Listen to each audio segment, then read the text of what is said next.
जय हिंद प्यारे विद्यार्थियों, कैसे हो आप सब। आशा करता हूँ आप सब बहुत अच्छे होंगे। और हम पेसिव वॉइस चैप्टर पढ़ रहे थे, जिसके अंदर हम एक्टिव के सेंटेंस को पेसिव में कैसे बदलते हैं, और साथ ही हम ये भी जानते हैं कोई सेंटेंस यदि पेपर के अंदर पेसिव में बदला हुआ दिया है तो उसको एक्टिव में पूछ रहा है, तो वो चीज़ भी हम सीखने की प्रयास कर रहे हैं डेली। और आज कल हमने प्रेजेंट टेंस को पूरा कर लिया था। प्रेजेंट टेंस के 4 भाग होते हैं, जिसके अंदर हमने प्रेजेंट इंडेफिनेट और उसके बाद में प्रेजेंट कॉन्टिन्यूस, फिर हमारा प्रेजेंट परफेक्ट। इन तीनों टेंसेज के सेंटेंस को हमने अच्छे से जाना कि किस प्रकार से इन सेंटेंस के अंदर कौन कौन सी बातों का हमें ध्यान रखना होता है और किस तरीके से इन सेंटेंस का पेसिव वॉइस बनता है। और उसके बाद में लास्ट जो प्रेजेंट का भाग रहता वो था प्रेजेंट परफेक्ट कॉन्टिन्यूस। वो चीज कल की क्लास में मैंने बताई नहीं थी, तो आज हम सीधा पास्ट टेंस से शुरू करेंगे। उससे पहले मैं आपको थोड़ा सा जिक्र कर लेता हूँ कि जो हमारा प्रेजेंट परफेक्ट कॉन्टिन्यूस टेंस है उसके अंदर आपकी एक्टिव की आप स्ट्रक्चर देखोगे तो एक्टिव की स्ट्रक्चर के अंदर आपको एक चीज देखने को मिलेगी। और क्या मिलेगी कि पहले मैं बता देता हूँ, आपको नोट करना नहीं ये चीज, बस आप जानना है कि एक्टिव की स्ट्रक्चर के अंदर आपको एक चीज देखने को मिलेगी। एक्टिव का स्ट्रक्चर कैसा मिलेगा, सबसे पहले सब्जेक्ट और देन उसके बाद में हैज या फिर हैव, दोनों में से कोई भी लगाओ। फिर क्या लगेगा, बीन, और बीन लगने के बाद में आपका क्या लगेगा, ऑब्जेक्ट। और इसके अंदर सिंस फॉर के साथ में समय भी लगता है। ऐसे ही सेंटेंस की स्ट्रक्चर आगे बढ़ती जाती है। इसके अंदर हमें ये चीज ध्यान रखनी है कि हमने आज तक प्रेजेंट इंडेफिनेट और प्रेजेंट कॉन्टिन्यूस और प्रेजेंट परफेक्ट वो 3 टेंसेज पढ़े। उनकी एक्टिव की स्ट्रक्चर में कहीं भी लिंकिंग वर्ब नहीं आ रही थी। लिंकिंग वर्ब आने का मतलब होता है, लिंकिंग वर्ब का मतलब होता है वो फिर मेन वर्ब का काम करे। जैसे मैं बोल दूं आई एम ए टीचर, अब इस सेंटेंस के अंदर जो एम है ना ये हमारी लिंकिंग वर्ब है, कहने का मतलब ये पी की फॉर्म है। तो उसी प्रकार से मैंने एक दिन बताया था आपको, जब मैं 10th क्लास के PYQ क्वेश्चंस करवा रहा था, तो मैंने एक चीज बताई कि जो हमारी बी होती है बीई, ये बी है ना, इसको बोलते हैं वर्ब की बेस फॉर्म, और इसकी जो फर्स्ट फॉर्म होती है वो इज और आर या फिर एम, ठीक है ना। और सेकंड फॉर्म होती है इसकी वाज या वर, क्या होती है, वाज या वर। और इसकी जो थर्ड फॉर्म होती है, थर्ड फॉर्म होती है इसकी बी, क्या होती है, बी। तो जिस भी सेंटेंस के अंदर आपका इज आ रहा है या वाज वर या फिर बीन आ रहा है और ये मतलब लिंकिंग वर्ब होती है, इनको क्या बोलते हैं, लिंकिंग वर्ब। तो इन वर्ब का जो आपका पेसिव वॉइस है वो नहीं बन सकता। अब बहुत सारे क्या करते हैं कि इसको लिखवाने के बाद में ऐसे बोल देते हैं भाई प्रेजेंट परफेक्ट कॉन्टिन्यूस का पेसिव वॉइस बनता है। आप छोटा सा जितना मैं कारण ढूंढ पाया हूँ, मेरे गुरुजी ने मेरे को सिखाया उतना मैं आपको बताता हूँ कि इसके अंदर जो लिंकिंग वर्ब है हमारी ये रही। और एक नोट बना के एक चीज हमेशा लिख देना कि लिंकिंग वर्ब और इंट्रांजिटिव वर्ब का हम कभी भी पेसिव वॉइस नहीं बना सकते। आपको लिखना है, आप लिख दीजिए, ये एग्जाम्पल लिखे ताकि आपको अच्छे से समझ में आ सकता है। क्या लिखो, we can not make passive voice, ESSIV, ठीक है ना। We cannot make passive voice of linking verb, LINKING, linking verb, और कौन सी होती है, इंट्रांजिटिव वर्ब। कौन सी होती है, INTRANSITIV, इंट्रांजिटिव वर्ब। यानी जो इंट्रांजिटिव वर्ब होती है और लिंकिंग वर्ब होती है, इनका हम पेसिव वॉइस नहीं बना सकते। ये चीज मैंने आपको यहाँ तक बताई। आपने क्या जाना कि जो हमारी एक्टिव की स्ट्रक्चर है ये प्रेजेंट परफेक्ट कॉन्टिन्यूस पर भी फॉलो नहीं होगी, साथ में पास्ट का परफेक्ट कॉन्टिन्यूस पढ़ोगे। इसीलिए मैंने आपको शुरू में कहा था कि जो हम पेसिव वॉइस बनाते हैं ओवरऑल 12 टेंसेज होते हैं, 4 प्रेजेंट के बाद और 4 ही पास्ट के और 4 पार्ट होते हैं आपके फ्यूचर के। क्लियर।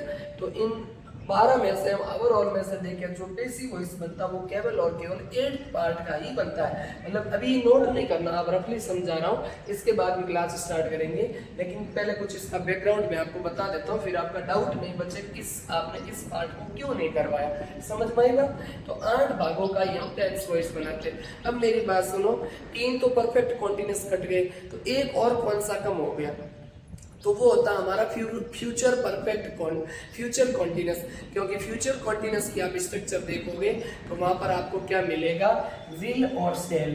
ध्यान से सुनो मेरी बात, विल और सेल के बाद में बी का प्रयोग होगा। कहां पर होगा? फ्यूचर कॉन्टिन्यूअस के अंदर। अभी बी आ गया, बी लिंकिंग वर्ब होती है। मैंने कहा ये बी की जितनी भी फॉर्म होती है सारी की सारी लिंकिंग वर्ब होती है ना। जब ये किसी सेंटेंस के अंदर आए और ये मेन वर्ब का काम करे तो वहां पर इसका पैसिव वॉइस नहीं बनता, ये ध्यान रखना। अब ऐसे नहीं आपने कहा प्रेजेंट कॉन्टिन्यूअस में भी ई जा रहे था, वहां पर ये मेन वर्ब का काम नहीं करे, लिंक करने का काम नहीं करे, वहां पर ये हेल्पिंग वर्ब का काम करे, उस समय बन जाएगा। इसीलिए आप ध्यान रखना कि we can not make passive voice of linking verb या फिर इंट्रांजिटिव वर्ब। अब लिंकिंग वर्ब तो आप जान गए, अब जो सब्जेक्ट को लिंक करती है, समझ में आई बात? अब मेरी बात सुनो, इंट्रांजिटिव वर्ब किससे कहते हैं? एडवांस में इसके ऊपर कुछ कॉन्सेप्ट करवा के मैं ये भी चीजें बता दूंगा ताकि आपको ये डाउट क्लियर हो जाएगा। हाल फिलहाल के लिए आप इतना ध्यान रखें कि हम लिंकिंग वर्ब और इंट्रांजिटिव वर्ब का पैसिव वॉइस नहीं बनाते। We can not make passive voice of intransitive verb और कौन सी? Linking verb. अब इंट्रांजिटिव वर्ब किससे कहते हैं? आप हेडिंग बना के थोड़ी सी दो बात मेरी यहाँ पर मैं बोल देता हूँ, वो लिख दीजिए। एक लिखे आप transitive verb, TRANSITIV, transitive verb, ये लिख दीजिए यहाँ शॉर्ट में आपको दिख रखा होगा। और दूसरी लिखे आप इंट्रांजिटिव वर्ब। दूसरी कौन सी लिखोगे? Intransitive verb. एक तो हो गई हमारी ट्रांजिटिव वर्ब और दूसरी हो गई इंट्रांजिटिव वर्ब, ये दो आप लिखो। अब इन दोनों की मैं परिभाषा बताता हूँ। एक होती है जो हमारी ऑब्जेक्ट लेती है, जो ऑब्जेक्ट लेगी उन्हें क्या कहेंगे? तो उसको हम बोलेंगे कौन सी वर्ब बोलेंगे? तो उसको हम बोलेंगे आपका ट्रांजिटिव वर्ब। तो क्या लिखोगे यहाँ पर? दैट टेक्स ऑब्जेक्ट, जो ऑब्जेक्ट लेती है। समझ में आई बात? ठीक है। अब इंट्रांजिटिव वर्ब किसे कहते हैं? दैट डज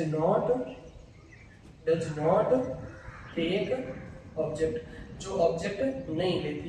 ये इसकी परिभाषा आपको इतनी याद रखनी है, ठीक है ना? समझ में आई बात? अब मैं परिभाषा भी लिखवा दूंगा, लेकिन आपको परिभाषा पेपर में आती नहीं। आपको ये ध्यान रखना कि इंट्रांजिटिव वर्ब उसे कहते हैं जो ऑब्जेक्ट लेती है, ठीक है? जैसे Ram wrote a letter, Ram ने एक लेटर लिखा, ठीक। अब ये बेसिक ग्रामर करवाऊंगा कुछ दिन बाद में मैं, तो उसमें हम जानेंगे ऑब्जेक्ट किसे कहते हैं और डायरेक्ट ऑब्जेक्ट का जवाब कौन देता है। और इन ऑब्जेक्ट भी दो प्रकार के होते हैं, ठीक है? एक होता है डायरेक्ट ऑब्जेक्ट, दूसरा होता है इनडायरेक्ट ऑब्जेक्ट। और डायरेक्ट ऑब्जेक्ट का हमेशा जवाब देगा तो वो देगा हमेशा हु, और हुम देगा हमेशा किसका? इनडायरेक्ट ऑब्जेक्ट का। नहीं, वाट देगा, वाट यानी क्या, ठीक है ना? और हुम यानी किसे। तो एक तो होता है आपका डायरेक्ट ऑब्जेक्ट का जवाब और एक देता है इनडायरेक्ट ऑब्जेक्ट का जवाब। तो ये चीजें आपको दो ध्यान रखनी होगी। मैं आने वाली क्लासेस के नीचे बेसिक्स ग्रामर करवाऊंगा, वहां पर हम एक एक चीज को जानेंगे। वर्ड किसे कहते हैं, अल्फाबेट किसे कहते हैं, नाउन प्रोनाउन, इन सब की परिभाषा जानेंगे, कितने पार्ट ऑफ स्पीच होते हैं। ये तो पहले मैंने क्लासेस स्टार्ट करवा ली और उसके बाद में बेसिक्स ग्रामर जब समय मिलेगा तब मैं बेसिक्स ग्रामर भी करवाऊंगा। जो चीजें आपने कहीं बुक्स में नहीं देखी उन चीजों को मैं एकदम शॉर्टली और सिंपल तरीके से आपके सामने एक्सप्लेन करूंगा। अब ये दो चीजें आपको क्लियर होगी। ट्रांजिटिव वर्ब जो ऑब्जेक्ट लेती है और इसको हिंदी में बोलते हैं सकर्मक क्रिया, जो अपने पीछे कर्म लेती है, ऐसे समझ लो। और इंट्रांजिटिव वर्ब होती है अकर्मक क्रिया, ये भी एक प्रकार की वर्ब होती है। इसको ऑब्जेक्ट के आधार पर दो वर्ब को दो भागों में बांटा जाता है, ट्रांजिटिव और इंट्रांजिटिव। जो ऑब्जेक्ट लेती है, जो ऑब्जेक्ट नहीं लेती। That does not take object और दैट टेक या टेक्स ऑब्जेक्ट। आई समझ में बात यहाँ तक? बहुत अच्छी बात है। तो हमने क्या जाना कि लिंकिंग वर्ब और इंट्रांजिटिव वर्ब का पैसिव वॉइस नहीं बनता, ठीक है?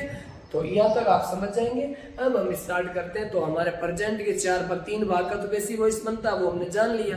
और अब इसका नहीं बनता चौथे भाग का, तो चौथे भाग की स्ट्रक्चर क्या होती है? ये होती है। तो इसका पैसिव वॉइस संभव नहीं है, ठीक है? ये आपको ध्यान क्रॉस लगा दो कि इसका पैसिव वॉइस नहीं बनता। 4 नंबर पर इसको लिखना और लिखने के बाद में क्रॉस लगाना कि इसका पैसिव वॉइस नहीं बनता बीन आने की वजह से। आज ज्यादातर टीचर क्या कहते हैं कि बीन आने के, बीन है क्या? तो बीन लिंकिंग वर्ब है, यहाँ पर लिंक कर रही, दोनों को जोड़ने का काम करें। और इसके बाद में मेन वर्ब की चौथी फॉर्म आती है, वो लिखना मैं भूल गया, लिखो आप बीन के बाद मेन वर्ब की चौथी फॉर्म, फिर आपका आता है ऑब्जेक्ट। तो ये दोनों को लिंक करने का काम करती है। तो ये चीजें आप समझो, ठीक है? बाकी हम और जानेंगे लिंकिंग वर्ब क्या होती है जब बेसिक्स में वर्ब को जानेंगे, वर्ब चैप्टर के अंदर। मैं इसको हटाता हूँ, क्लीन करता हूँ और आप तैयार हो जाइए। आज हम वॉइस उसी को पढ़ रहे हैं, ठीक है? उसी 2 क्लासेज हमारी हो गई। एक दिन कल से पिछले दिन की क्लास के अंदर हमने ये जाना था, जो वॉइस का जो बेसिक्स जाना था, यानी एक्टिव वॉइस किसे कहते हैं, पैसिव वॉइस किसे कहते हैं, और उसके साथ में हमने परिभाषा भी मैंने आपको नोट करवा के दी थी कि इस परिभाषा का आप ध्यान रखना, इस नोट को आप जरूर लिख देना, ठीक है। चलो अब हम आगे बढ़ते हैं और आगे की ओर में हम ये चीजें सीखेंगे कि पास्ट टेंस पर आते हैं। आज की क्लास के अंदर हम पास्ट टेंस को कंप्लीट करने की कोशिश करेंगे, यानी पास्ट के अंदर हम ये जानेंगे कि आखिरकार पास्ट टेंस के जो 4 भाग होते हैं, मतलब 4 पार्ट होते हैं पास्ट टेंस के, ठीक है।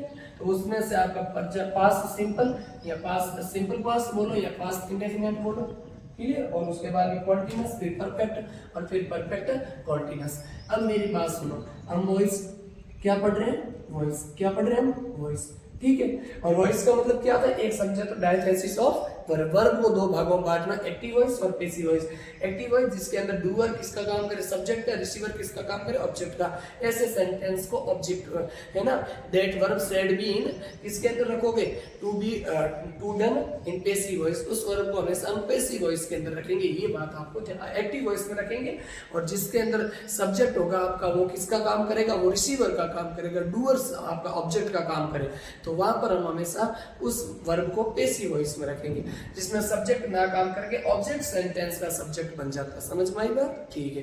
कितनी भी तरीके से समझो, धीरे धीरे समझोगे, समझ में आएगी। अब हम आप हेडिंग डालिए 4th नंबर 5th नंबर वाला टेंस कौन सा हमारा, पास्ट टेंस। तो यहाँ पर लिख दो नंबर 5 और क्या लिखोगे, पास्ट टेंस, ठीक है। 5th नंबर ओवरऑल 8 बनते हैं, तो हम ऐसे समझो 4 नंबर का तो हमने जान लिया, जिसका बनता नहीं तो 5th नंबर को आप क्या लिखोगे, या फिर पास्ट का 1 नंबर लिख दो और लिखो पास्ट इंडेफिनेट। क्या लिखोगे, पास्ट इंडेफिनेट। इंडेफिनेट से मतलब आप समझते होंगे सामान्य भूतकाल, और इसी को आप क्या बोल सकते हो, इसी को हम बोलते हैं, बताने की तो जरूरत होगी नहीं, सिंपल पास्ट। क्या बोलते हैं इसी को, सिंपल पास्ट। इतनी बात समझ में आई कि भाई पास्ट इंडेफिनेट या सिंपल पास्ट। अब इसका कोई ऐसा वाक्य जिसके अंदर पास्ट का स्ट्रक्चर फॉलो हुआ, सिंपल पास्ट का, उस वाक्य का हम पैसिव वॉइस कैसे बनाएंगे, ये हम टेंस बेस पर सीखते आ रहे हैं, आज और सीखेंगे। अब आप नोट करो और जल्दी से हम फिर आगे बढ़ते हैं, ठीक है ना। लिखो, जल्दी लिखो। अब मेरी बात सुनो, जैसे मैंने एक सेंटेंस लिखा, जैसे एक सेंटेंस लिखा मैंने कि, चलो इसके सबसे पहले इसके स्ट्रक्चर जानते हैं। एक्टिव की स्ट्रक्चर क्या होगी, तो एक्टिव की स्ट्रक्चर में ध्यान रखना विद्यार्थियों, सबसे पहला आएगा सब्जेक्ट और उसके बाद देन वर्ब की सेकंड फॉर्म आएगी और फिर हमारा आएगा प्यारा सा ऑब्जेक्ट। क्या आएगा, ऑब्जेक्ट। ये स्ट्रक्चर होती है, केवल सबसे छोटी से छोटी स्ट्रक्चर मानी जाए तो सिंपल प्रेजेंट की और उसके बाद में सिंपल पास्ट की। सिंपल पास्ट की बहुत ही सरल होती है, क्योंकि इसके अंदर सब्जेक्ट प्लूरल होगा तो भी वर्ब की सेकंड फॉर्म, और सब्जेक्ट सिंगुलर होगा तो भी वर्ब की सेकंड फॉर्म ही आती है। ये 2 है यहाँ पर, 2 का मतलब वर्ब की सेकंड फॉर्म। आई समझ बात, ठीक है। अब ये तो किसका स्ट्रक्चर है, एक्टिव का। अब इसी वाक्य को मुझे पैसिव में बदलना, और मैं क्या करूंगा, सबसे पहले ऑब्जेक्ट लूंगा। क्या लूंगा, ऑब्जेक्ट। और ऑब्जेक्ट लेने के बाद में हम लगाएंगे हेल्पिंग वर्ब, और हेल्पिंग वर्ब लगा तो ली, लेकिन हेल्पिंग वर्ब की जगह एचवी थोड़ी लिखोगे। कौन सी हेल्पिंग वर्ब लिखोगे, तो वो मैं आपको बताता हूँ। हम कौन सी हेल्पिंग वर्ब का प्रयोग करेंगे, हम करेंगे वाज और वर का। अब आपको समझ में एक बात आई होगी यहाँ तक कि हमने प्रेजेंट इंडेफिनेट को पढ़ो, तो उसके दूसरा भाग था प्रेजेंट कॉन्टिन्यूअस, वो वर्ब उसके अंदर आ गए। उसी प्रकार से आप सिंपल पास्ट को पढ़ रहे हो, जिस प्रकार से सिंपल प्रेजेंट तो सिंपल पास्ट को पढ़ रहे हो, तो पास्ट कॉन्टिन्यूअस की होती है ना, वो वर्ब है उसके अंदर आ जाती है। एक छोड़कर एक ऊपर चली जाती है, एक कदम ऊपर आ जाती है, ऐसे समझोगे। वैसे याद भी हो जाएगी वाज और वर, ठीक है, क्लियर। वाज और वर हेल्पिंग वर्ब आ गई, और उसके बाद में हमारी आएगी प्यारी सी मेन वर्ब की थर्ड फॉर्म, और फिर लास्ट में क्या आएगा, सब्जेक्ट ऑब्जेक्ट। तो आगे यहाँ कौन आएगा, बाय कौन लगाएगा, भाई बाय लगाओ, फिर क्या लगेगा, सब्जेक्ट। ये हमारा पैसिव वॉइस का स्ट्रक्चर हो गया। आई होप कल जो हमारी क्लास हुई थी, उस क्लास के अंदर शुरू में थोड़ी ब्राइटनेस का इशू ज़्यादा था, तो आप उसको थोड़ा सा कैसे भी कॉम्प्रोमाइज करके समझ लीजिए, अच्छे से उसको समझने की कोशिश कीजिए। और आने वाली क्लासेस के अंदर मैं आपको धीरे धीरे थोड़ा क्लियर मतलब बैकग्राउंड रख के भी, और साथ ही मतलब थोड़ा क्लियर क्वालिटी देने का प्रयास करूँगा, ठीक है ना। अब देखो, तो सबसे पहले क्या हो गया, इस एक्टिव की स्ट्रक्चर के अंदर सब्जेक्ट, फिर वर्ब की सेकंड फॉर्म, फिर ऑब्जेक्ट आ गया। पैसिव में सबसे पहले ऑब्जेक्ट आएगा, फिर हेल्पिंग वर्ब, फिर वाज और वर्ब दोनों में से एक आएगा। वाज सिंगुलर के लिए, वर्ब प्लूरल के लिए, देन वर्ब की थर्ड फॉर्म, फिर बाय लग के सब्जेक्ट लग जाएगा। ये किसकी स्ट्रक्चर होगी, एक्टिव वॉइस है ना, कोई सेंटेंस है पास्ट सिंपल का, ठीक है, यानी सिंपल पास्ट का, सिंपल पास्ट के एक्टिव वॉइस का पैसिव वॉइस में कन्वर्ट करोगे तो ऐसी स्ट्रक्चर बनेगी, यानी पैसिव वॉइस सेंटेंस की स्ट्रक्चर होगी ऑफ सिंपल पास्ट। आई समझ में बात, ठीक है, बिल्कुल। अब सेंटेंस भी तो लिख के देख लेते हैं, पहले हम 3-4 बेसिक सेंटेंस लिखते हैं ताकि आपको कवर हो जाए, और उसके बाद हम फिर पढ़ेंगे बड़े सेंटेंस की ओर। इसमें पहला सेंटेंस लिखो, जैसे मैंने कह दिया कि सी रॉट ए लेटर, उसने एक पत्र लिखा, ठीक है ना। अब इस सेंटेंस की एक्टिव वॉइस से कैसे बना पहचानोगे एक्टिव वॉइस, इस सब्जेक्ट के तुरंत बाद में वर्ब आ रही, समझ में आई बात, ठीक है। मेन वर्ब से पहले सब्जेक्ट आ रहा और वहां मेन वर्ब से पहले कौन आता था, ऑब्जेक्ट। ये दो तरीका भी पहचानेगा, बाकी आप समझ जाओगे, क्योंकि पैसिव में तो मेन वर्ब की थर्ड फॉर्म आती, थर्ड फॉर्म तो है नहीं, तो ये सिंपल सा अफर्मेटिव सेंटेंस स्ट्रक्चर है किसका, आपका पास्ट सिंपल पास्ट का। आई समझ में बात, यहाँ तक चलो आगे की ओर बढ़ते हैं, ठीक है। आवाज आ रही होगी आपको अच्छे से, क्लियर। इसका पैसिव वॉइस बनेगा, सबसे पहले ये भाई सब्जेक्ट है, ये वर्ब है, और ये हमारा ऑब्जेक्ट है। ए लेटर ऑब्जेक्ट है, मैंने कहा आर्टिकल कोई पजेसिव एडजेक्टिव इसको साथ में लेना, जिसमें कह दो हिज पेरेंट्स तो हिज पेरेंट्स हिज साथ में आएगा, ए लेटर में ए साथ में आएगा, द अर्थ तो द साथ में आएगा, ठीक है। ए लेटर हेल्पिंग वर्ब बताओ, तो स्ट्रक्चर की ऑब्जेक्ट तो आ गया, अब आएगी हेल्पिंग वर्ब, तो हेल्पिंग वर्ब क्या आएगी, वाज है, और लेटर सिंगुलर है तो वाज आएगा, क्या आएगा वाज, और उसके बाद में मेन वर्ब की थर्ड फॉर्म, तो मेन वर्ब की थर्ड फॉर्म ये रॉट है, तो किस इसकी फर्स्ट फॉर्म पर चले जाओ, ऐसा नहीं दिया, राइट, राइट की third form return, W R I double T N return, इसके द्वारा बाय, रिटर्न बाय, और किसके द्वारा, सी का क्या बन जाएगा, ऑब्जेक्टिव केस। आई समझ बात, मेरे हिसाब से तो आपको समझ में अच्छे से आनी चाहिए। ये पैसिव वॉइस हम पढ़ रहे, एकदम सिंपल और साधारण तरीके से पढ़ रहे, कोई इसमें घबराहट की जरूरत है नहीं। अब दूसरा सेंटेंस में लिखता हूँ, दे प्लेड, प्लेड वो खेले, ए वॉलीबॉल, वॉलीबॉल, ठीक है। अब इस सेंटेंस का पैसिव वॉइस यहीं सामने लिख पाता हूँ। सबसे पहले ऑब्जेक्ट क्या है, ऑब्जेक्ट काम हो रहा है वॉलीबॉल खेलने का, काम तो खेलने का हो रहा है, लेकिन हो क्या रहा है, वॉलीबॉल का ना, वॉलीबॉल, वॉलीबॉल, और उसके बाद में आएगी हेल्पिंग वर्ब, वॉलीबॉल सिंगुलर है, वॉलीबॉल के अकॉर्डिंग क्या आ जाएगा, वाज। फिर मेन वर्ब की थर्ड फॉर्म, तो प्लेड की ये थर्ड फॉर्म सेम ही होती है सेकंड फॉर्म, और उसके बाद में क्या आ जाएगा, बाय, और बाय लग के हमारा क्या लग जाएगा, ऑब्जेक्ट। एक ऑब्जेक्ट क्या हो गया, उनके द्वारा वॉलीबॉल खेला जा रहा। आया समझ में आता, तो इसी प्रकार से आप पढ़ते रहिए और अच्छे से इन चीज़ों को नोट करते रहिए। मैं एक बार देख लेता हूँ कि आपको क्लियर क्वालिटी दिख भी रही है या फिर नहीं दिख रही। ऐसा हो जाए कि मैं वहाँ पढ़ा रहा हूँ और आपको कुछ दिखे ही ना, ठीक है। थोड़ी ब्राइटनेस को मैं बढ़ा देता हूँ, इतनी बढ़ा देता हूँ ताकि आपको दिखेगी। आई होप अब आपको अच्छे से थोड़ा और क्लियरली दिख रहा होगा, ठीक है। अब हम बढ़ते आगे, अब हम जल्दी से पास्ट के इम्पोर्टेंट बेसिक्स जान ले, अब थोड़ा सेंटेंस भी जान लेते हैं। चलो सेंटेंस की तरफ आओ। जैसे मैं लिखा कि करण गेव अलार्म्स, करण ने भिक्षा दी, ठीक है ना। आई समझ में बात, सेंटेंस लिखूं मैं थोड़ा सा, ठीक है। पहले ये मिटा देता हूँ ताकि आप अच्छे से कवर कर पाएंगे। एक स्लाइड के ऊपर हम 5-7 सेंटेंस, 4-5 सेंटेंस लिखे और उसका बेसिक वॉइस बना के फिर हम अच्छे से बोर्ड को क्लीन करेंगे। चलो सेंटेंस लिखो, मैं बोल रहा हूँ, किसी का नाम लिख दो, फिर लिखो गेव अलार्म्स। आर्म्स, आर्म्स का मतलब होता है भिक्षा, और भिक्षा कैसा नाउन होता है, सिंगुलर। भले ही इसके पीछे एस लगाओ लेकिन ये सिंगुलर होता है, ध्यान रखना, ठीक है। आई समझ बात, क्लियर। मिटा नहीं है, चलो नहीं मिटाते, कोई बात नहीं है, लिंक को रहने देते। देखो मैंने क्या कहा, एग्जाम्पल बोला, करण गेव आर्म्स, ALMS, आर्म्स, ठीक है। ये ALAMS होगा शायद तक, देख लेते हैं। ALAMS सही है, ठीक है। अगला सेंटेंस लिखो, मैं 2-4 सेंटेंस लिखता हूँ, तब तक आप बनाते रहो। अगला सेंटेंस लिखते हैं, Mohan gave a mango, Mohan ने एक सेब मतलब आम दिया।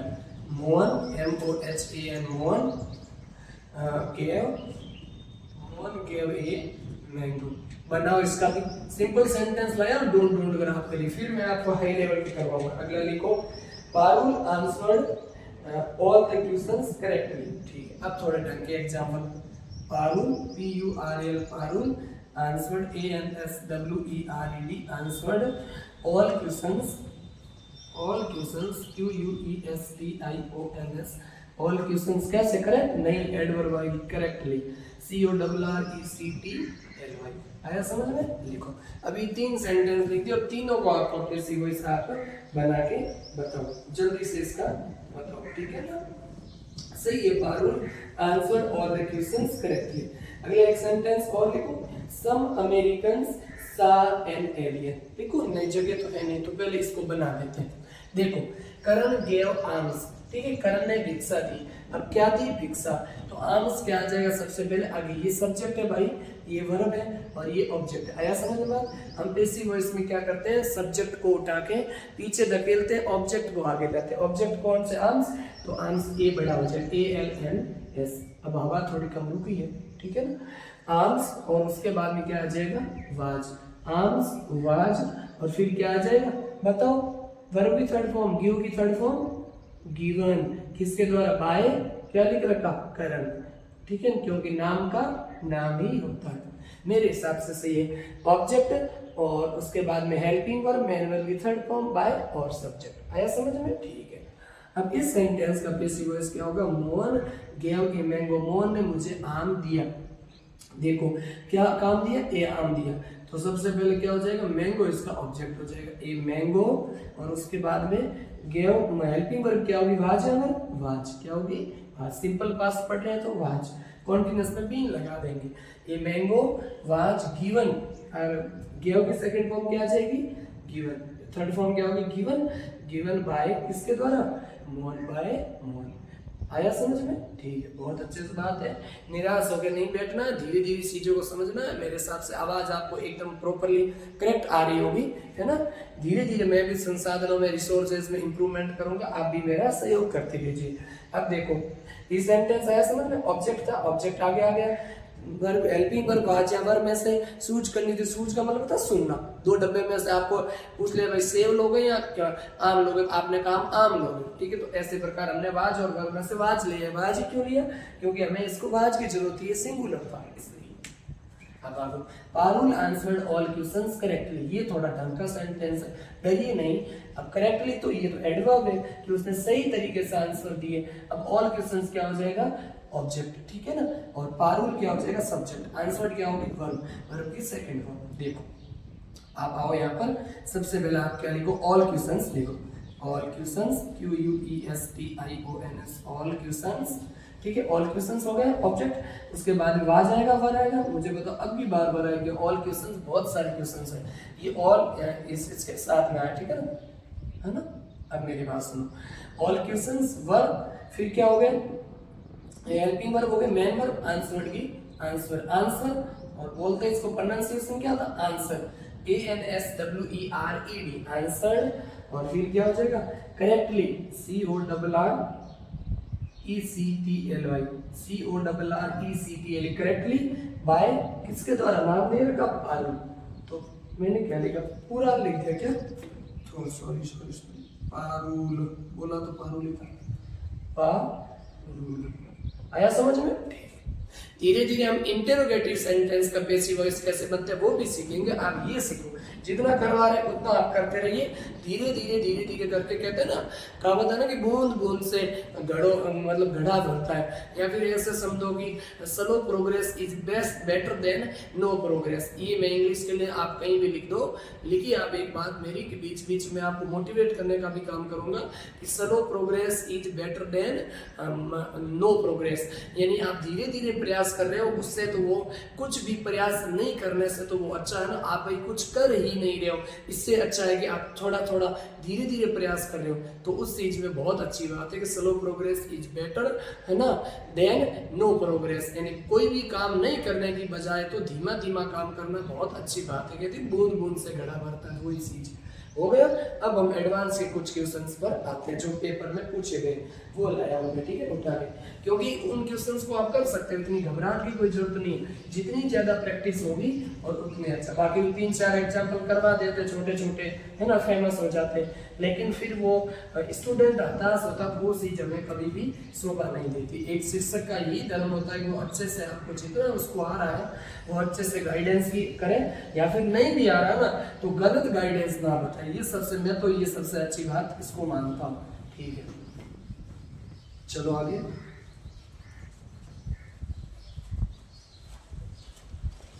देखो अब क्या करोगे, अब चलो 2-3 एग्जाम्पल और लिखवाता हूँ, बोलो, लिखो। सम अमेरिकन सा एन एलियंस, कुछ अमेरिकन ने एलियन को देखा, ऐसा एग्जाम्पल मैंने बोल दिया, आपको बनाना होगा। क्या लिखोगे, सम अमेरिकन, CANS सही होगी, देख लूंगा, ठीक है। सम अमेरिकन सॉ देखा एन एलियन, ALIEN, ठीक है। सम अमेरिकन सॉ एन एलियन, सही, AMERICANS ALIEN, ठीक है। अगला, the teacher taught voice, teacher ने हमें वॉइस सिखाया, देखो, the teacher taught, TAUGS taught voice, VOIC, teacher ने हमें वॉइस पढ़ाया, ऐसे सिखाया, ठीक है। आगे बढ़ो। अगला sentence, the government announced A package, government ने एक पैकेज को अनाउंस किया, ढंग लग रहा है सेंटेंस, हाँ, इसी प्रकार से। The government announced, ANNOUNCED, announced A policy, नहीं, ए पैकेज लिख दो, PACAKAG होना चाहिए, देख देते हैं, ठीक है, KAGE पैकेज, PACK, हाँ सही है, PACKAG सही स्पेलिंग। आगे चलो, है ना, ANNOUNCED अनाउंस। अगला, योर आइडिया इंटरेस्टेड मी, 3 बना लेते फिर और बनाएंगे क्योंकि फिर ज्यादा हो जाएगा आपके लिए। जल्दी करो, बनाओ, जल्दी बनाओ। क्या लिखोगे, सम अमेरिकन सी, तो सब्जेक्ट हो गया, एलियन क्या देखा, किसको, है ना, उसने कहा किसको देखा, व्हाट क्या देखा या किसे देखा, एलियन को देखा ना, तो ये ट्रांजिटिव वर्ब ही अपने पीछे ऑब्जेक्ट ले रही है, यानी उसने कहा कि किसको देखा, देखा क्या, तो क्या देखा, एन एलियन, एलियन को देखा, तो ये व्हाट या फिर whom का ऑब्जेक्ट दे, आंसर दे, वो होती है आपके ट्रांजिटिव वर्ब। समझ में आई ना, एक होती है डायरेक्ट ऑब्जेक्ट, एक होता है इनडायरेक्ट ऑब्जेक्ट, बताएंगे आपको जल्दी। सम अमेरिकन सा एन एलियन, हाल फिलहाल इतना ध्यान रख लीजिए, ट्रांजिटिव वर्ब ऑब्जेक्ट लेती, इंट्रांजिटिव वर्ब ऑब्जेक्ट नहीं लेती, और ऑब्जेक्ट ट्रांजिटिव वर्ब भी ऑब्जेक्ट, जो ऑब्जेक्ट का में रिप्लाई होता है तो ऑब्जेक्ट का पता हम 2 तरीके से लगाते हैं। एक ऑब्जेक्ट भी 2 प्रकार का होता है, ऐसे समझ लो, एक डायरेक्ट ऑब्जेक्ट और दूसरा इनडायरेक्ट ऑब्जेक्ट। डायरेक्ट ऑब्जेक्ट वो होता है जो व्हाट का आंसर दे, जैसे मैंने किसी से पेन लिया, क्या लिया, पेन, ठीक है, और मैंने किसी की हेल्प की, तो किसकी हेल्प की, तो वो इनडायरेक्ट ऑब्जेक्ट हो जाएगा। समझ में आई बात, ऐसे वो उसका आंसर देगा हूं, ठीक है। ये कल की क्लास में आपको 2 एग्जांपल लेके बता दूंगा, फिर घबराहट की जरूरत नहीं होगी। चलो, सम अमेरिकन सा एन एलियन, कुछ अमेरिकन ने एलियन को देखा, तो लिखो an alien, ALIEN, an alien, ठीक है। एन एलियन वर या वाज, सा की सेकंड थर्ड फॉर्म क्या हो जाएगी, सी, है ना, सी सा सीन, सीन क्या, बाय सम अमेरिकन्स, कुछ अमेरिकन्स के द्वारा एलियन को देखा गया, ठीक है,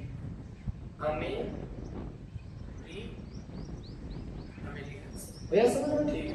अगला, the teacher taught voice, voice क्या ऑब्जेक्ट, द टीचर क्या सब्जेक्ट, टॉट क्या है वर्ब की सेकंड फॉर्म, ऑब्जेक्ट को आगे लाना होगा, वॉइस, ठीक है। उसके बाद वाजवर आ जाएगा। वाजवर क्यों लगा रहे हो सर बिना पूछे, वाजवर इसीलिए लगा रहे भाई क्योंकि हेल्पिंग वर्ब हमारी, इसके वाजवर बिना हेल्पिंग वर्ब और बिना मेन वर्ब की थर्ड फॉर्म के जो आपका टेंस है वो और पैसिव वॉइस है वो संभव ही नहीं है, इसीलिए वॉइस वाज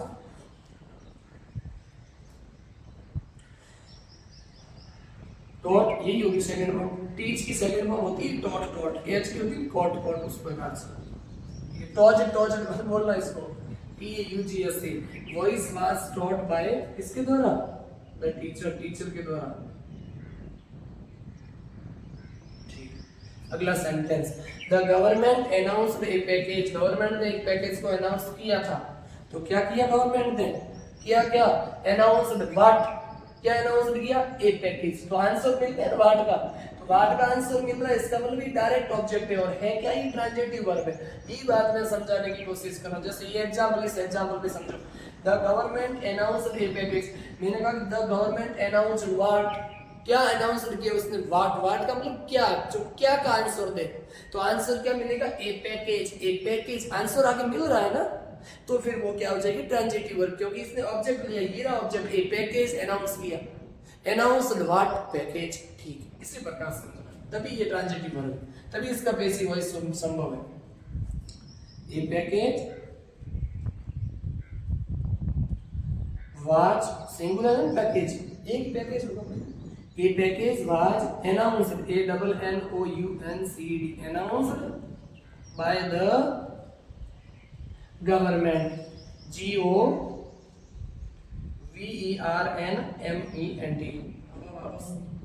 तेज होने लगी, government,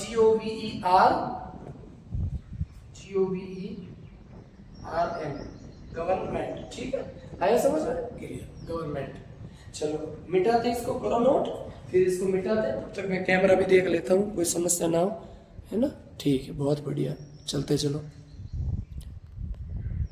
दिखाई दे रहा है, बिल्कुल दे रहा अच्छे से, आगे बढ़ो।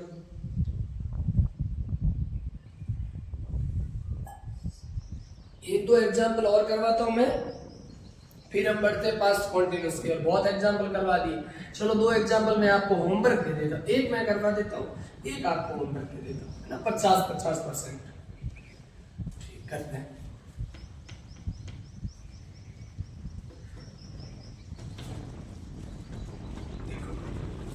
लिखो, your idea interested me, example लिखो, तुम्हारा आइडिया मेरे को इंटरेस्ट किया, याद आ गया मुझे, देखो, your idea interested me,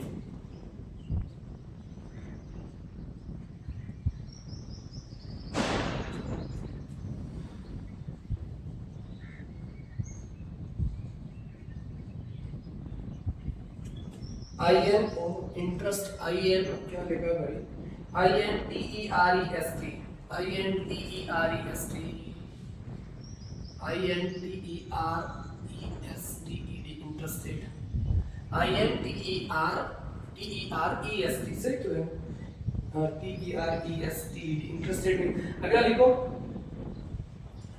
she did not tell the right answer, हाँ, नॉट वाला मैं करवा देता हूँ, ठीक है, she did not tell the right answer, answer, she did not tell, क्या बताया उसने, नहीं, क्या नहीं बताया उसने, the right answer, right answer को नहीं बताया, did के बाद वर्ब की फर्स्ट फॉर्म, सही है ना, कोई बात। चलो इसको बनाते हैं, देखो मैं इधर खड़ा रहता हूँ, आवाज आ रहा है, बनाए, इसमें क्या होगा, सबसे पहले क्या होगा, मी, किसके सामने मैंने को मी लिखवाया, आई का क्या लिखवाया था, मी, यू का क्या लिखवाया था, यू, ठीक है, इट का क्या लिखवाया, इट खुद, ठीक है, उसके बाद दे का क्या लिखवाया था, देम, ऐसे करके लिखवाया था ना, वी का क्या लिखवाया, अस, क्या लिखवाया, अस, उसी प्रकार से देखते चाहिए। तो मी किसके सामने, ये तो ऑब्जेक्ट है, सब्जेक्ट क्या होगा, हमें सब्जेक्ट की जरूरत है ना, यहाँ पर ये ऑब्जेक्ट है, लेकिन हमें जरूरत तो सब्जेक्ट की, तो मी के सामने क्या हो जाएगा, आई, ऑब्जेक्ट रख नहीं सकते, यहाँ पर सब्जेक्ट रखोगे, तो ये मी है, मी की जगह क्या ऑब्जेक्ट सब्जेक्ट बन जाएगा, तो आई हो जाएगा, केस सब्जेक्टिव केस आएगा यहाँ पे, क्योंकि सब्जेक्ट क्या जगह है। अब आई वाज वर्ब लगाना, आई वाज लगाना, वर्ब तो वो इमेजिनरी एक्शन है की बात है, वो देखो इमेजिनरी स्टेटस या उस समय बात हो रही है, एक्शन में I was interested, I N T E R E S T E D, I was interested by के द्वारा, किसके द्वारा, योर आइडिया, तुम्हारे विचार के द्वारा, आई डी ई है, ये तो आपको होमवर्क था, मैंने करवा दिया, कोई बात नहीं, इसको आप देखो, ये तो मुझे करवाना पड़ेगा, नेगेटिव वाला, she did not, she did helping verb, कोई बात नहीं, हेल्पिंग वर्ब है, ये इंटरोगेटिव है, इसका नेगेटिव का सेंटेंस आके तो हम नेगेटिव बना लेते हैं, ऐसी कोई घबराने की जरूरत नहीं। The right answer, the right answer में क्या लिखोगे, फिर इंटरोगेटिव तो हमको अलग से बनाना पड़ेगा, द राइट आंसर, तो द राइट आंसर में क्या लिखोगे? सबसे ऑब्जेक्ट क्या है? द राइट आंसर को लिखो, the right answer, the right answer, ये तो ऑब्जेक्ट हो गए। अब सब्जेक्ट बन गए इसके अकॉर्डिंग वाज। फिर क्या होगा? नॉट लगाना पड़ेगा तीसरे स्थान पर, नॉट। मेन वर्ब की थर्ड फॉर्म, टेल की थर्ड फॉर्म क्या होगी? टोल्ड, टेल टोल्ड टोल्ड, से इसकी से सेड सेड, उसी प्रकार से टोल्ड क्या? बाय, किसके द्वारा? हर। उसके द्वारा एक भी क्वेश्चन का आंसर सही नहीं, उसके द्वारा सही आंसर नहीं दिया गया। The right answer was not told by her, उसके द्वारा सही उत्तर नहीं दिया गया। She did not tell the right answer, उसने सही उत्तर नहीं दिया। बस हो गया। तो आई होप ये हमारा हुआ पास्ट, जो हमारा पास्ट का जो सिंपल पास्ट है ना वो खत्म हो गया। अब हम बढ़ रहे हैं पास्ट के दूसरे भाग की और पास्ट कॉन्टिन्यूस में ना। कॉन्टिन्यूस के कुछ एग्जांपल्स हम देखेंगे क्योंकि टाइम हो जाएगा और आज हमें कैसे भी करके पास्ट की क्लास को, पास्ट के तीनों भाग को खत्म करना है क्योंकि हमने एग्जांपल्स भर भर के देखे, इसीलिए समय लगा थोड़ा सा। लिख दीजिए इसे, आई was interested by your idea, ठीक है। और the right answer was not told by हर, यहाँ पर आंसर है ना वो वर्ब नहीं, वर्ब टोल्ड है।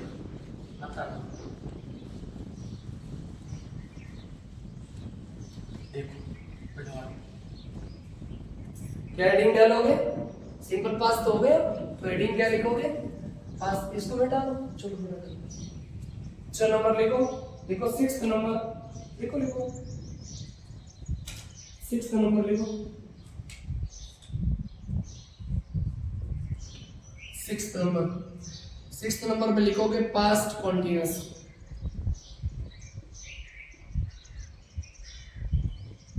Past continuous. 6th नंबर में क्या लिखोगे? Past continuous. देखते जाइए पास्ट कॉन्टिन्यूअस, ठीक है। पास्ट कॉन्टिन्यूअस की स्ट्रक्चर क्या होगी? एक तो एक्टिव भी लिखनी है, दूसरी क्या लिखनी है? पैसिव। ब्लैक से लिखवाता हूं, अच्छे से दिखेगी, रेड से थोड़ा रिफ्लेक्स नहीं पड़ेगा। लिखो जल्दी से, करो फटाफट। एक्टिव की स्ट्रक्चर होगी, सबसे पहले आएगा मेरे भाई सब्जेक्ट। ध्यान से सुनो, ये काम मेन मसाला क्रीम, ये कॉन्सेप्ट, ये बाकी तो प्रैक्टिस है। सब्जेक्ट, सब्जेक्ट के बाद क्या होता है पास्ट कॉन्टिन्यूअस में? वाज या फिर वर्ब। ये क्या होती है? वाज और वर्ब। नीचे लिख दूं, हेल्पिंग वर्ब लिख दूं वाज और वर्ब के नीचे, ठीक है। उसके बाद में मेन वर्ब की फोर्थ फॉर्म, आईएनजी वाली फॉर्म, प्रोग्रेसिव फॉर्म, कॉन्टिन्यूअस वाली form, gerund form, past present participle, कुछ भी बोलो इसको, 3-4 नाम ही बोलो, ऐसे नहीं थर्ड फॉर्म मत बोलना। वाज वर्ब, मेन वर्ब की चौथी फॉर्म, फिर क्या आ जाएगा? ऑब्जेक्ट। ये किसका है? पास्ट कॉन्टिन्यूअस का। बस हो गया। इसका पैसिव वॉइस बनेगा तो ऑब्जेक्ट को लाओ आगे, वही सेम फंडा सभी में, टेंस आधारित पर 8 रूल में वही। बिना हेल्पिंग वर्ब और बिना मेन वर्ब की थर्ड फॉर्म के पैसिव वॉइस संभव नहीं है। ऑब्जेक्ट और फिर क्या आ जाएगा? सब्जेक्ट ना रहे तो क्या लिखोगे भाई? कॉन्टिन्यूअस है ना, तो हेल्पिंग वर्ब तो लगो, हेल्पिंग वर्ब तो सेम ही रहेगी वाज या वर्ब। कॉन्टिन्यूअस में क्या लगेगा? बस बीइंग। ये हमने प्रेजेंट कॉन्टिन्यूअस में जाने याद रखो, इज आर एम के साथ में बीइंग, वाज वर्ब के साथ में भी बीइंग। ये दोनों कॉन्टिन्यूअस अभी पढ़ने हैं आपको 12 में से। अब और कोई कॉन्टिन्यूअस, लास्ट कॉन्टिन्यूअस, दो कॉन्टिन्यूअस ही होते हैं, मेन वर्ब की थर्ड फॉर्म और देन फिर ऑब्जेक्ट। क्या आ जाएगा? सब्जेक्ट। ऑब्जेक्ट तो आ गया सब्जेक्ट। इसी प्रकार से अब मैंने कहा कि she was singing a song, लिखो जल्दी से।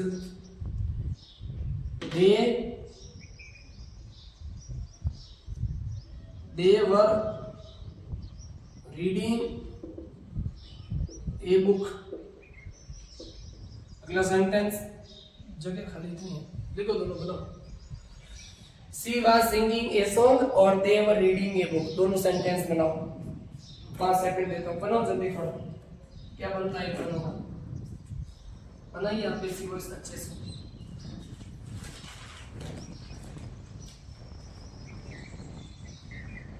टाइम होगा तो आज फास्ट परफेक्ट करेंगे, नहीं तो कल की क्लास में करेंगे क्योंकि कल का भी पढ़ना है। फिर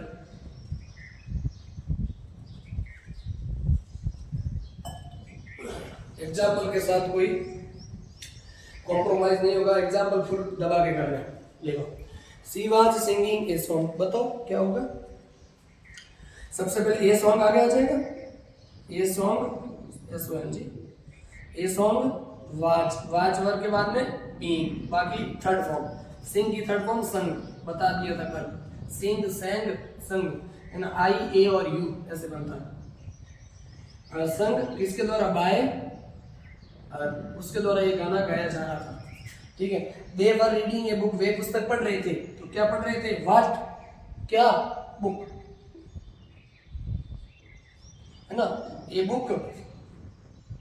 अब यहाँ पर वर है, ये वर दे के अकॉर्डिंग है, हमें यहाँ पर वाज लिखना होगा क्योंकि ए बुक है ना, वो हमारा सिंगुलर सब्जेक्ट है, ठीक है ना। ए बुक, वाज, फिर बीइंग, क्या लगाओगे? बीइंग, और उसके बाद मेन वर्ब की थर्ड फॉर्म, रीड की third form red, clear. Read, red, read, red तो सेकंड फॉर्म होती है, पढ़ा सेम अलग जाता है, लिखती नहीं है same. A book was being read bye, इसके द्वारा दे का क्या हो जाएगा बताओ? क्या होगा? दे का हटा दिया, दे का डेम क्या हो जाएगा? THEY, बस ऐसे समझो, हो गया। She was singing a song was being, और किसके द्वारा? संग बाय हर, और उसके दे वर रीडिंग ए बुक, तो ए बुक वाज, और उसके बाद में आ जाएगा आपका बीइंग, फिर रीड, और बाय दे का क्या बन जाएगा? देन। आया समझ में? ठीक है। अब हम ढंग के कुछ कॉन्सेप्ट लेते हैं, एक बार वापस रिवाइज करवा देता हूँ कि हमने प्रेजेंट कॉन्टिन्यूअस में इज-आर-एम के साथ में बीइंग लगाया, तो पास्ट कॉन्टिन्यूअस के अंदर वाज वर्ब के साथ में बीइंग लगाना। दो कॉन्टिन्यूअस होते हैं, कॉन्टिन्यूअस तो वैसे प्रेजेंट, पास्ट, फ्यूचर, लेकिन वॉइस में आपको दो कॉन्टिन्यूअस का ही ध्यान रखना है, क्योंकि फ्यूचर कॉन्टिन्यूअस का पैसिव वॉइस नहीं बनता। मैं शुरू में जिक्र किया क्लास के शुरू में, ठीक है ना। और अब हमने क्या किया, क्या देखा कि पास्ट कॉन्टिन्यूअस में वाज वर्ब के बाद में बीइंग लगता, प्रेजेंट कॉन्टिन्यूअस में इज-आर-एम के बाद में बीइंग, ये फर्क है। बस इतना कर लीजिए, हमारा काम हो जाएगा, ठीक है। जल्दी करो, बढ़ते आगे। अगले एग्जाम्पल लिखो, देखो she was reading A novel, क्या लिखोगे? She was reading A novel, ये मिटा दो, चलो यहाँ मिटा, तब तक आप स्ट्रक्चर नोट कर लो।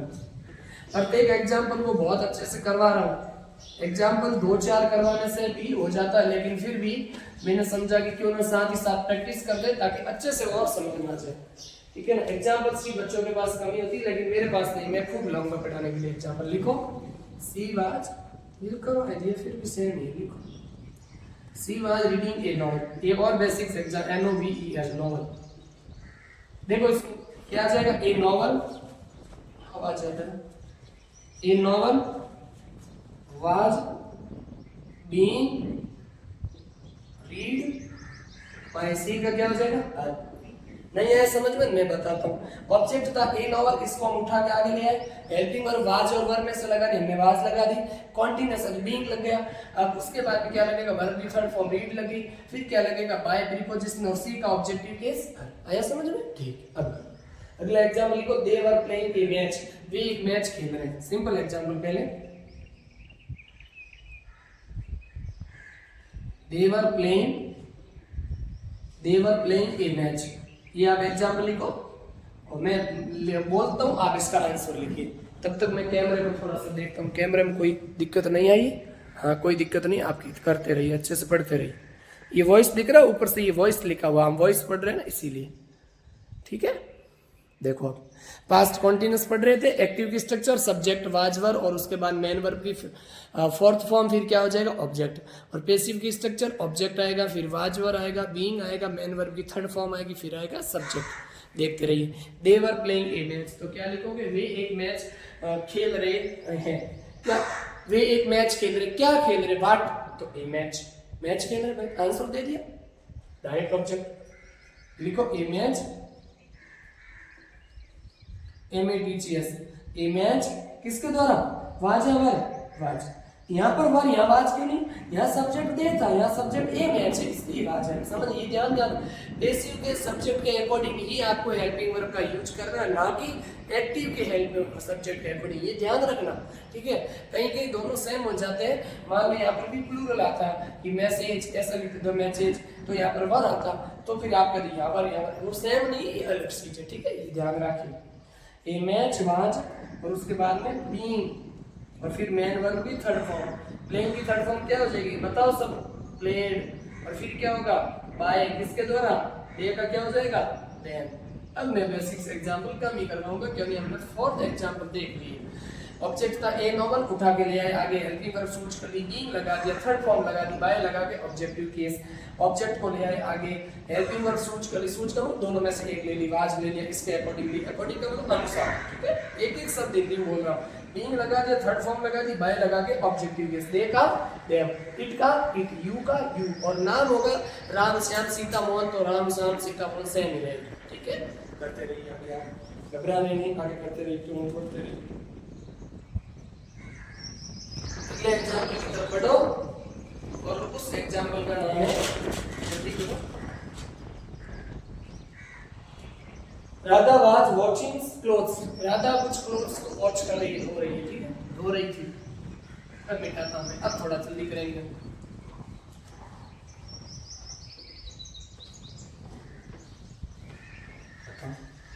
क्या होगा बताते रहिए।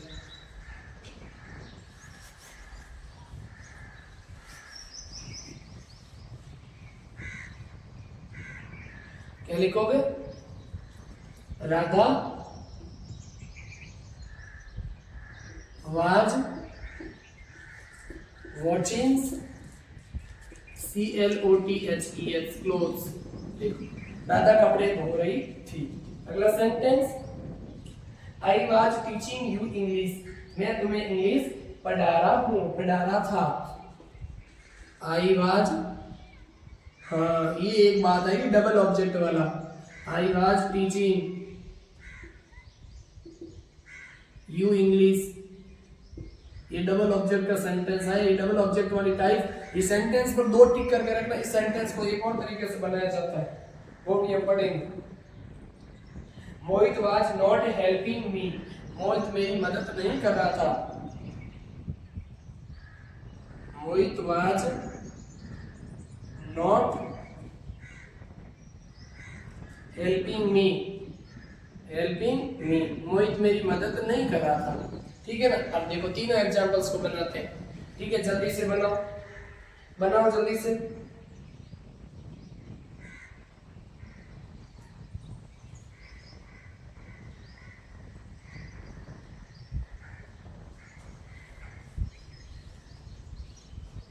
चलो ठीक, बढ़ते हैं एक और, राधा वाज वॉचिंग क्लोथ्स, सब ऑब्जेक्ट राधा, राधा धो रही थी क्या, वाट क्लोथ्स, कपड़े, ठीक है, तो क्लोथ्स CLOTHES क्लोथ्स, वाज है वर्ब, अब यहाँ पर राधा सिंगुलर थी, यहाँ पर क्लोथ्स कपड़े प्लूरल है, वर्ब बीइंग, ठीक है, पढ़ते रहो करते रहो करते रहो, सेंटेंस को करते रहो, घबराने की जरूरत नहीं।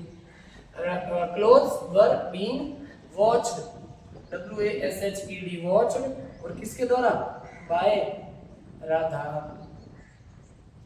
ठीक है। I was teaching you English, मैं तुम्हें इंग्लिश पढ़ा रहा था, अब इसमें एक तो ऑब्जेक्ट है इंग्लिश और दूसरा ऑब्जेक्ट है यू, दोनों के अकॉर्डिंग बना सकते हैं, इंग्लिश को एक बार भले आगे ले जाओ, एक बार यू को आगे ले जाओ, दो तरीके से इस सेंटेंस को बना सकते हैं।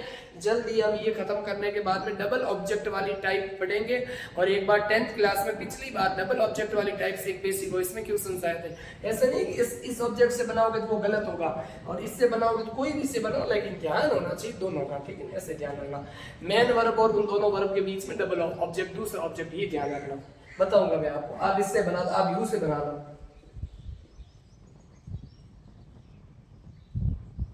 You were being TUGST taught English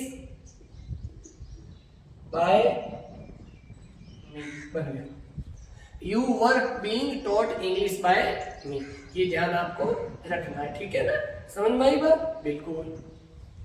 Mohit was not helping me, Mohit मेरी मदद नहीं कर रहा था, तो आई का क्या हो जाएगा, मी, हमें यहाँ सब्जेक्टिव केस लेना, क्या लगोगे, आई वाज है ना, आई के अकॉर्डिंग वाज लगाना, टेंस का वही ध्यान रखना, आई वाज, फिर क्या आ जाएगा आगे, आगे बताओ, बीइंग हेल्प्ड, मेन वर्ब की third form, I was being helped, और उसके बाद आगे क्या हो जाएगा, I was being helped by Mohit, Mohit के द्वारा मेरी मदद नहीं की जा रही थी, नोट का तीसरा स्थान का यहाँ लगा दो, नोट भूल गए, सॉरी, आप करेक्ट करेंगे इसको, है ना, टीचर की गलती को कौन सुधारता है, student, I was not being helped by मोहित।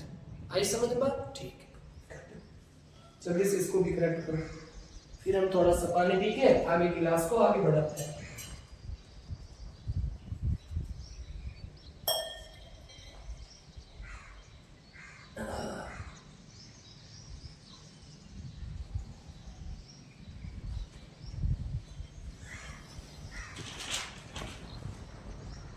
लिखो अभी, जल्दी बढ़ते हैं आगे।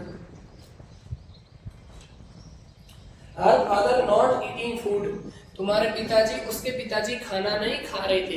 हर फादर वाज, हाँ, her father was not eating food. लिखो एग्जाम्पल, मैं ये मिटा के लिखूंगा। लिखो हर फादर वाज, कॉपी में लिखिए आप, लिखो लिखो। Her father was not eating food, not eating food. उसके पिताजी खाना नहीं खा रहे थे। नॉट वाला भी साथ, क्योंकि नेगेटिव में दोबारा नहीं कराऊंगा, इंटरोगेटिव में करवा लूंगा, नेगेटिव नहीं करवा सकता, तो इसलिए नेगेटिव में आप फिर तो ये वॉइस से चलेगा 2-3 साल तक ऐसे हिसाब से, इसलिए आप थोड़ा ध्यान रखें, समय का भी करते हैं। लिखो क्या लिखा, her father was not eating food, ठीक है।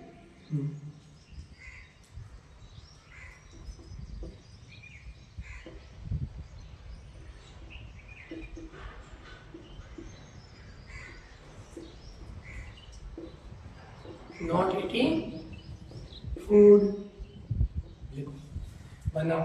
एक इंटरोगेटिव दे रखा है इसमें, लेकिन इंटरोगेटिव में आपको बाद में समझाऊंगा, ठीक है, क्योंकि लिख आप जरूर लीजिए यदि आपको आता है। और मैं बता भी देता हूँ इंटरोगेटिव का एक सेंटेंस यहाँ पर आया है, बीच में बता देता हूँ।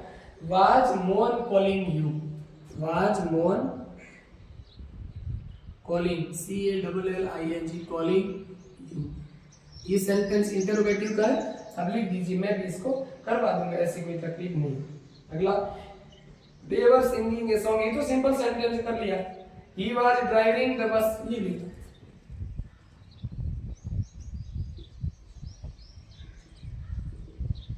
he was driving the bus, वो बस को चला रहा था। DRIVING सही है, आगे बढ़ो।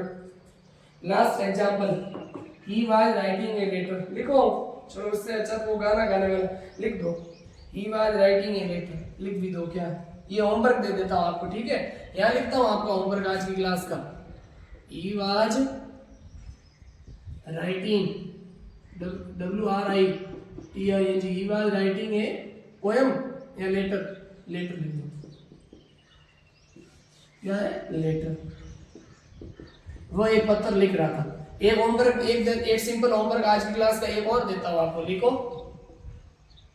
देवर, दिख रहा होगा ये, देवर सिंगिंग, नहीं तो मैं देख के मिटा दूंगा, ठीक है, singing a song, they were singing a song, वे एक गाना गा रहे थे। बताओ अब यहाँ पर क्या है, मेन फोकस में आपको ये भी तो आप बना ही दोगे, चलो बनाते हैं कि उसके पिताजी खाना नहीं खा रहे थे। क्या, ईट वाट, भाई ईटिंग नहीं खा रहे थे, क्या नहीं खा रहे थे, वाट, फूड, खाना नहीं खा रहे, तो ऑब्जेक्ट मिल गया, फूड। वाज, फूड अनकाउंटेबल है, वाज लगेगा singular. Food was being, continuous है तो being. Eaten, EATEN, eaten. Not कहाँ है, भूल जाता हूँ लगाना मैं नॉट, यहाँ लिखो नॉट, लिखो। Food was not being eaten by her father, उसके पिताजी के द्वारा खाना नहीं खाया जा रहा था, ठीक है ना, हर फादर, ठीक है। अगला, वाज मोहन कॉलिंग यू, बताता हूं, उससे पहले ये करो। He was driving the bus, तो ये ऑब्जेक्ट है, ठीक है, ये क्या है, वर्ब, ये क्या है, सब्जेक्ट है, ये सब्जेक्ट है, ये हेल्पिंग वर्ब, ये मेन वर्ब, दोनों वर्ब है, ये द ऑब्जेक्ट है। तो उसने कहा कि ही वाज ड्राइविंग, वो चला रहा था, क्या चला रहा था, व्हाट, द बस चला रहा था, ठीक है, और लिखो द बस, इतनी भी घबराने की जरूरत नहीं। वाज कॉन्टिन्यूअस में, कंटीन्यूअस के अंदर बीइंग लगेगा, ठीक है, बीइंग, उसके बाद वर्ब भी third form, drived, DRIVED, drived by, किसके द्वारा, यू, उसके द्वारा बस चलाई जा रही थी। The bus was being, DRIVED, derived, सही है, ठीक है, DRI, तो ड्राइवर होती है, DRIVE, सॉरी भैया, इसीलिए तो मैंने समस्या हो गई, ठीक है, ड्राइव था। ही वाज, की हट जाएगा, इस बार ये लगेगा, ड्राइव की सेकंड थर्ड फॉर्म ड्राइवर ही होती है, ठीक है। He was drive the bus, the bus was been driven by him. ऐसी कोई मिस्टेक होती है तो मनुष्य है, हम मशीन तो है नहीं, हो सकता है कोई मिस्टेक हमारे से हो जाए, लेकिन उस मिस्टेक को आप कोई ब्लंडर या कोई मिस्टेक हो जाती है तो उसको आप ऐसे कभी भी जज ना कीजिए कोई टीचर को कुछ आता नहीं या फिर हमें तो गलत ही पढ़ा रहे। मिस्टेक सबसे होती है, बड़े बड़े टीचर आज वर्ल्ड के अंदर टॉप 10 या 5 टीचर्स का नाम आते, गलती उनसे भी हो जाती है, वो भी एक इस स्टेज होती है, तब तक वहाँ से सीख कर धीरे धीरे आगे बढ़ते हैं। तो हम भी कोशिश करें, उसी तरह मैं भी उसी स्टेज पर हूँ हाल फिलहाल। तो आप इन चीज़ों का ध्यान रखिए, यदि कोई मिस्टेक हो जाती है मेरे से तो बड़ा या छोटा भाई मान के आप उस मिस्टेक को कमेंट बॉक्स में लिख दीजिए, मैं उसका करेक्ट एकदम हम्बली या पोलाइटली आपको आंसर जरूर करूंगा, मेरी मिस्टेक को मान करना, ठीक है। अब ये कि वाज मोहन कॉलिंग यू, क्या मोहन तुम्हें पुकार रहा था? ठीक है भाई, मेरी बात सुनो, इंटेरोगेटिव सब्जेक्ट ये टाइम लेगा, इसीलिए मैंने ये पहले करवा दी, ये करवा दी, ये आपका होमवर्क है, HW टुडे क्लास, HW है ना, आज की क्लास का होमवर्क है। अब देखो इंटेरोगेटिव सेंटेंस किसे कहते हैं? वह सेंटेंस जिसके अंदर हेल्पिंग वर्ब पहले आती है और सब्जेक्ट बाद में आता है, उसका यदि पेसिव वॉइस, हम इंटेरोगेटिव टाइप को अलग से पढ़ेंगे, इंटेरोगेटिव पढ़ेंगे ना तब हम 3-3, 4-4 एग्जाम्पल ही लेंगे, क्योंकि एग्जाम्पल फुली हमने अब अच्छे से बहुत भर के एग्जाम्पल देखे, ठीक है ना। बाकी आज का आज ही वॉइस एक घंटे में खत्म हो जाता है। आज की क्लास में फॉर्मूले लिखवाए, 2-2 एग्जाम्पल लिखा, राम ने सीढ़िया को मारा, ठीक है, उसी प्रकार से। लेकिन फिर भी हम कोशिश करते हैं कि ताकि एग्जाम्पल अच्छे समझ, जितने ज्यादा प्रैक्टिस करोगे, कम से कम इतने एग्जाम्पल्स तो आप मेरे साथ प्रैक्टिस करोगे तो मोस्टली प्रैक्टिस ज्यादा आपकी अच्छी होगी, तो आपकी अच्छे से आपको उस क्वेश्चंस को आप फिर कर पाओगे पेपर के अंदर। देखो इंटरोगेटिव सेंटेंस, वापस हम क्वेश्चंस पर आते हैं। इंटरोगेटिव सेंटेंस किसे कहते हैं? जिस सेंटेंस का पानी पी लेता हूँ। इंटरोगेटिव सेंटेंस उसे कहते हैं जिस सेंटेंस के अंदर हेल्पिंग वर्ब क्या होती है? पहले आती, फिर आता है सब्जेक्ट और फिर मेन वर्ब करके बाकी वाला प्रोग्राम। अब मेरी बात सुनो, हमें क्या करना होता है? सब्जेक्ट को क्या डालना होता है? ऑब्जेक्ट। तो हम सबसे पहले यहाँ पर जगह खाली छोड़ेंगे, किसके लिए? हेल्पिंग वर्ब के लिए, क्योंकि हेल्पिंग वर्ब का पता हमें नहीं है। अब इसको छोड़ दो, आप हेल्पिंग वर्ब की जगह खाली छोड़ दो। अब मेरी बात सुनो, आप उससे बढ़ी आगे।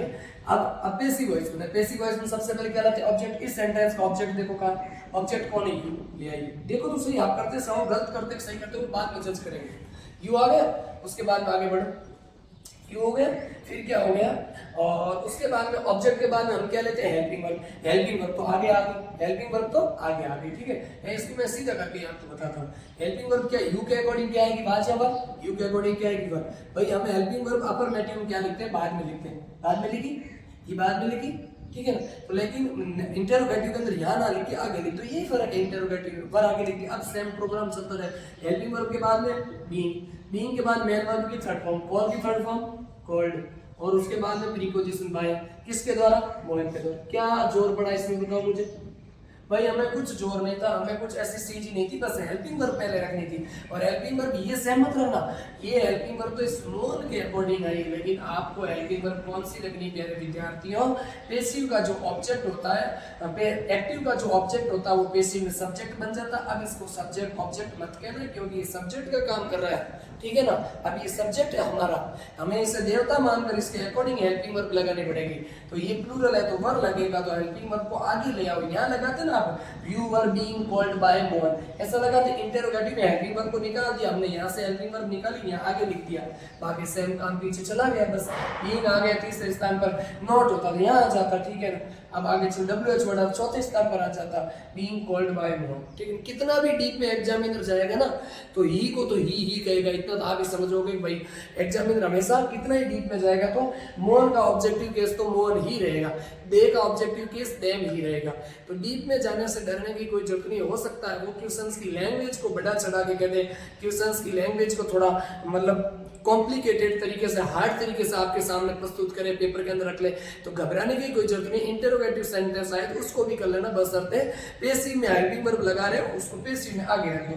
हम पेसिव में हेल्पिंग वर्ब वर्ब का प्रयोग कर रहे थे यहाँ पर, उसको हमने आगे किसका बनाना होता है ना, तो वाज को आगे करते थे। Was the bus being driven by him, क्या उसके द्वारा बस चलाई जा रही थी, ऐसे, ठीक है ना। ऐसे धीरे धीरे आपको समझना है। इन दोनों सेंटेंस का कमेंट बॉक्स में होमवर्क मैंडेटरी है, आपको आंसर इसका जरूर देना है। और आज की क्लास आपको कैसे लगी? हम वॉइस में प्रेजेंट पूरा कल पढ़ चुके थे और आज हमने पास्ट और पास्ट कॉन्टिन्यूअस को कवर किया, क्योंकि एग्जाम्पल की भरमार होने से हम आज की क्लास में इतना ही कर पाए, ठीक है ना।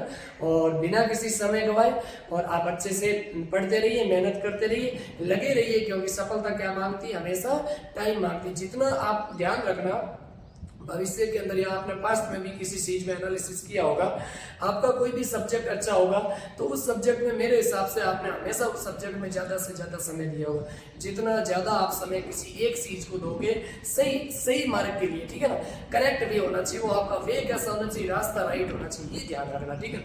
जिस चीज को आपने ज्यादा समय दिया उस चीज में हमेशा आप बादशाह कहलाते हो, यानी उसी फील्ड के लिए आप बहुत ज्यादा आप लीडर हो जाते हो। ऐसा समझो तो उस चीज की हर एक नॉलेज आपके पास होती है, तो विजेता हो जाते फिर आप उस जिस भी आप फील्ड के अंदर आप ज्यादा समय देते हो, यानी तो इसी प्रकार से आप बढ़ते रहना, आगे बढ़ते रहना और माँ बाप का कहना हमेशा मानना है और पेरेंट्स की आज्ञा को फॉलो करते हुए उनकी गाइडेंस में रहते हुए आप अच्छे से अपने शुभ चिंतकों की गाइड में रहते हुए हमेशा अपना अध्ययन करते रहिए। और यही हम सबके लिए सबसे खुशी की बात है, आज का टॉपिक आप इतना अच्छे से समझ पाए। आई होप मैंने 2-4 बच्चों को अच्छे से समझाया तो भी मेरे लिए बहुत खुशी की बात है। जय हिंद, मिलते हैं कल नेक्स्ट वीडियो में।